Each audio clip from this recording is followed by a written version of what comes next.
So hello guys, in this video I will show you how to flip camera on Zoom. So for that, first of all, open your Zoom desktop application right here. Now you can see this settings icon in the top right section. Now just select this. Now you guys will see a bunch of options right there. Now select this second option, which is called video. Now guys, as you can see, I have selected a background image for my video.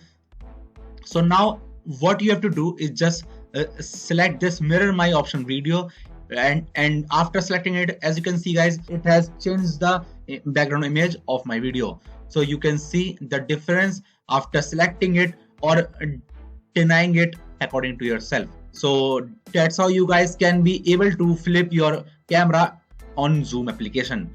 So that's it for the video guys. If you find this video helpful, then make sure to share it with your friends and also subscribe to our channel for more such videos. And thanks for watching.